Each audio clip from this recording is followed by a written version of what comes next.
भारतामध्ये जेवढ्या काही आत्महत्या होतात त्या आत्महत्येचं विश्लेषण करत असताना विश्लेषक मात्र कुठे ना कुठे याला एक वेगळी दिशा देत असतात।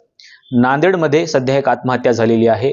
त्याचं कारण असं आहे की शेतकऱ्याच्या मुलाने मोबाईल मागितला, परंतु शेतकरी तो मोबाईल घेऊन देऊ शकला नाही आणि म्हणून त्या मुलाने आत्महत्या केली आणि मग मुलाने आत्महत्या केलेली बघून त्याच दोरखंडाने त्याच्या बापाने देखील आत्महत्या केली। याचं विश्लेषण मागच्या 4 दिवसापासून मी वाचतो आहे की शेतकऱ्याने मुलाला मोबाईल घेऊन देऊ शकला नाही आणि म्हणून मुलाने आत्महत्या केली आणि हे बघू शकला नाही म्हणून त्याच्या बापाने देखील आत्महत्या केली। प्रकरण नांदेडमधलं आहे। नांदेडमधल्या शेतकऱ्याचा मुलगा उदगीरमध्ये शिकायला होता आणि उदगीरमध्ये शिकायला असल्यामुळे त्याला थोडंसं अभ्यासासाठी मोबाईल हवा होता, परंतु त्याच्या वडिलांनी त्याला मोबाईल घेऊन दिला नाही किंवा ते घेऊन देऊ शकले नाहीत आणि म्हणून त्याच्या मुलाने आत्महत्या केली आणि मग मुलाने आत्महत्या केलेली बघून शेतकऱ्याने देखील आत्महत्या केली आणि याचं विश्लेषण प्रचंड वेगळ्या पद्धतीनं आपल्या समाज माध्यमांमध्ये आणि प्रसार माध्यमांमध्ये यायला लागलं। मला हे सगळं वाचल्यानंतर विल्फ्रेड पॅरिटो नावाच्या एका विचारवंताचा समाजशास्त्रज्ञाचा सिद्धांत आठवला आणि मी त्या आत्महत्येचं विश्लेषण एका वेगळ्या पद्धतीनं करायला लागलो। आज दैनिक लोकमतमध्ये हेरंब कुलकर्णी नावाच्या एका शिक्षकाने याच आत्महत्येचं विश्लेषण केलेलं आहे की आत्महत्या केवळ मोबाईलमुळे झालेली नाही, तर याच्या पाठीमागे समाज कारणीभूत आहे किंवा समाजामधल्या ज्या काही घटना घडत आहेत त्या सगळ्या कारणीभूत आहेत असं त्यांचं म्हणणं आहे। आता विल्फ्रेड पॅरिटो काय म्हणतो आहे हे आपण बघूया। विल्फ्रेड पॅरिटो म्हणतो की समाजामध्ये होणाऱ्या प्रत्येक आत्महत्येच्या पाठीमागे समाज कारण असतो, म्हणजे समाज हा त्याला कारणीभूत असतो। कुठे ना कुठे तुम्ही जर विवाहितेची आत्महत्या घेतली तर त्याच्या पाठीमागे समाज कारणीभूत असतो किंवा एखाद्या महिलेने आत्महत्या केली असेल त्याच्या पाठीमागे समाज कारणीभूत असतो, एखाद्या शेतकऱ्याने आत्महत्या केली तर त्याच्या पाठीमागे समाज कारणीभूत असतो, एखाद्या विद्यार्थ्याने आत्महत्या केली तर त्याच्या पाठीमागे देखील समाज असतो आणि म्हणून या सगळ्या आत्महत्यांच्या पाठीमागे समाज कारणीभूत असतो असं विल्फ्रेड पॅरिटो या समाजशास्त्रज्ञाला वाटतं आणि म्हणूनच त्याने त्याच्या आत्महत्येच्या सिद्धांतामध्ये या सगळ्या गोष्टींचं विश्लेषण केलेलं आहे की कशा पद्धतीनं प्रत्येक आत्महत्येच्या पाठीमागे समाज कारणीभूत असतो याचं विश्लेषण त्यांनी केलेलं आहे। परंतु याच्या थोडंसं पुढे जाऊन आपण थोडा विचार करूया की खरोखरच या प्रत्येक आत्महत्येच्या पाठीमागे समाज कारणीभूत असतो का किंवा याचं काही वेगळं विश्लेषण आपल्याला करता येऊ शकतं का। माझ्या दृष्टिकोनातून ही आत्महत्या जी आहे किंवा अशा प्रकारच्या ज्या आत्महत्या आहेत या आत्महत्याला आपल्याला समाजाला कारणीभूत धरता येत नाही किंवा त्यांच्याकडे असलेल्या गरिबीला देखील कारणीभूत धरता येत नाही, तर याला कारण आहे ते म्हणजे आर्थिक विषमतेचं।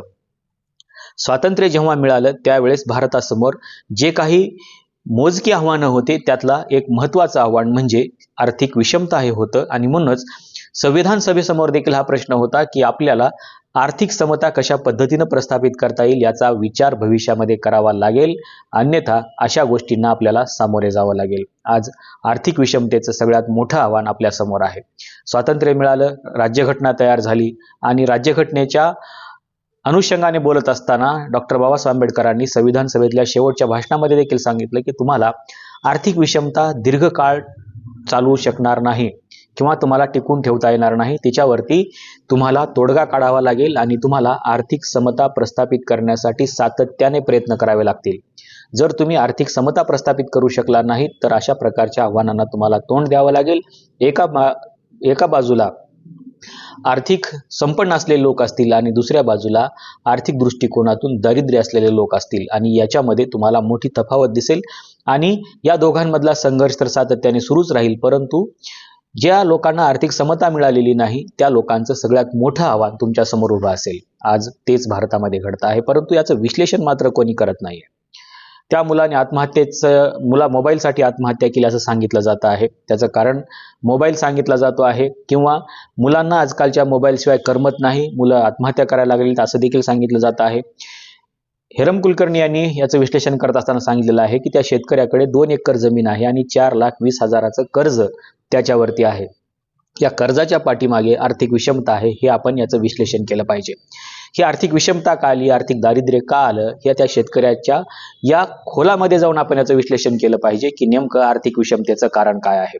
आज भारतामध्ये 80 कोटी लोकांना मोफत धान्य द्यावं लागतंय, अन्न द्यावं लागतं, याचा अर्थ प्रचंड मोठ्या आर्थिक दारिद्र्यामध्ये आपण आहोत हे लक्षात घ्या। 1,500साठी आपण आपलं मौल्यवान मत विकतो आहे, याचा अर्थ आपण प्रचंड आर्थिक दारिद्र्यामध्ये आहोत हे लक्षात घ्या। आणि म्हणूनच आपल्याला या प्रत्येक गोष्टीचं विश्लेषण करत असताना आर्थिक विषमतेला नाकारून चालणार नाही, आर्थिक विषमतेचंच विश्लेषण करावं लागेल. आणि आर्थिक विषमतेचं कारण म्हणजे आमचं 75 वर्षामधलं राजकीय जे काही सरकार आहे किंवा जे काही राजकारण आहे ते अयशस्वी ठरलेलं आहे, हे लक्षात घ्या. राजकीय व्यवस्था ज्या लोकांच्या हातामध्ये आपण दिलेली आहे ते लोक या आर्थिक समता प्रस्थापित करू शकले नाहीत आणि म्हणून हे सगळ्यात मोठं अपयश आपलं आहे, हे लक्षात घ्या.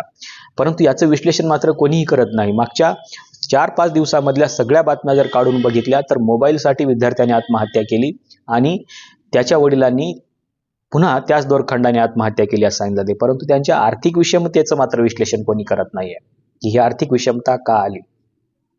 2 एकरमध्ये जे काही धान्य त्यांनी पिकवलेलं होतं त्या धान्याला सरकारने योग्य भाव दिला असता तर कदाचित त्याची आर्थिक विषमतेची दरी कमी झाली असती.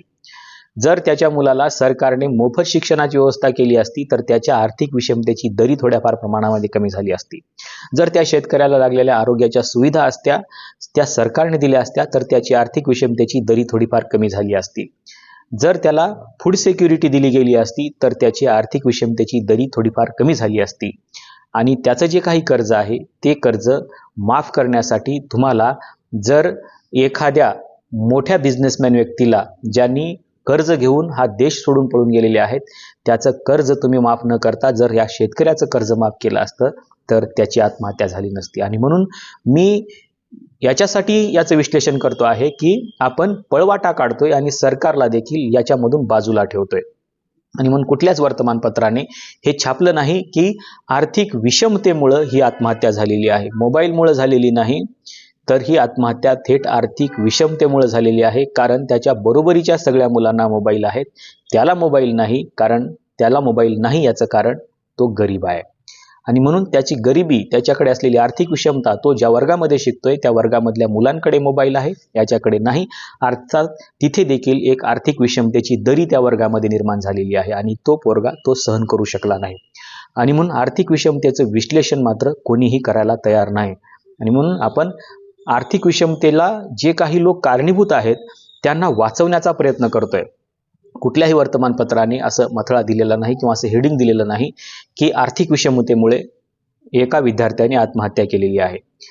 मोबाईलमुळे आत्महत्या केली हे सांगितलं जाते, पण मोबाईलच्या पाठीमागे असलेले जे काही बॅकग्राऊंड आहे, जो काही इतिहास आहे तो मात्र सांगितला जात नाही. आणि म्हणून कुठे ना कुठे आपण विश्लेषण करण्यामध्ये कमी पडतोय किंवा आपण विश्लेषण करत असताना चुकीचं विश्लेषण करतोय किंवा आपल्याला ज्या लोकांनी या आर्थिक विषमतेची दरी कायम ठेवलेली आहे त्या लोकांना आपल्याला कुठे ना कुठे बायपास करायचं आहे, म्हणून आपण अशा प्रकारचं विश्लेषण करतो आहे. आणि म्हणून विल्फ्रेड पॅरेटोचा सिद्धांत आपण एकदा नक्की वाचला पाहिजे की नेमकं त्याने आत्महत्येचं कारण काय सांगितलेलं आहे.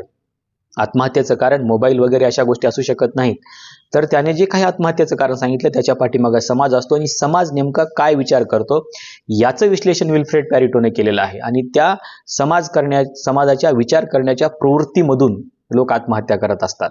आज परिस्थिती तीच आहे की जर एखाद्या वर्गामध्ये 20 विद्यार्थी असतील आणि त्यातल्या 19 विद्यार्थ्यांकडे मोबाईल असेल आणि एका विद्यार्थ्याकडे मोबाईल नसेल तर त्याला तिथे कुठे ना कुठे आपण आर्थिक दृष्टिकोनातून विषम आहोत ही भावना त्याच्या मनामध्ये निर्माण होते आणि त्याच दृष्टिकोनातून 19 पोरं विचार करत असतात. आणि म्हणून त्याची जी काही एकाची परिस्थिती आहे ती परिस्थिती बदलण्यासाठी मागच्या 75 वर्षामध्ये आपल्याला सरकारनं जे काम करायला पाहिजे होतं ते केलेलं पाहायला मिळत नाही. आणि म्हणून नांदेडमध्ये झालेल्या आत्महत्येचं कारण मोबाईल नाही आहे, नांदेडमध्ये झालेल्या आत्महत्येचं कारण समाज देखील नाही, पण नांदेडमध्ये आत्महत्या झालेल्याचं कारण ही आर्थिक विषमता आहे. आणि याच आर्थिक विषमतेवरती मागच्या 75 वर्षामध्ये आपल्याला काम करायचं होतं पण ते केलं नाही.